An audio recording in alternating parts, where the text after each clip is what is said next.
સરદાર વલ્લભભાઈ પટેલની 150મી જન્મ જયંતિ નિમિત્તે દેશભરમાં ઉજવણી ચાલી રહી છે, જેના ભાગરૂપે મોરબીમાં જિલ્લા કક્ષાની એકતા યાત્રાનું આયોજન કરવામાં આવ્યું હતું.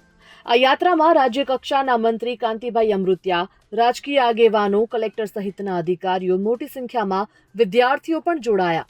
યાત્રા મોરબીના સનાળા રોડ પર આવેલી સરદાર વલ્લભભાઈ પટેલની પ્રતિમાથી શરૂ થઈને મણિ મંદિર સુધી યોજાઈ હતી. આ યાત્રાનું પ્રસ્થાન મોરબીના ધારાસભ્ય અને રાજ્ય કક્ષાના શ્રમ, રોજગાર અને કૌશલ્ય મંત્રી કાંતિભાઈ અમૃતિયાએ સનાળા રોડ પરની સરદાર પટેલની પ્રતિમા પાસેથી કરાવ્યું હતું. આ પ્રસંગે માજી મંત્રી બ્રિજેશભાઈ મેરજા, ધારાસભ્ય, મોરબી જિલ્લા પંચાયતના પ્રમુખ, મોરબી શહેરના ભાજપ પ્રમુખ, તે ઉપરાંત અનેક લોકો હાજર રહ્યા હતા. વિવિધ શાળા અને કોલેજના વિદ્યાર્થીઓ પણ મોટી સંખ્યામાં આ બ્યાત્રામાં ઉપસ્થિત રહ્યા હતા.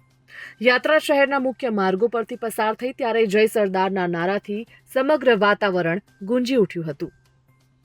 Bureau report, Gujarat fight news.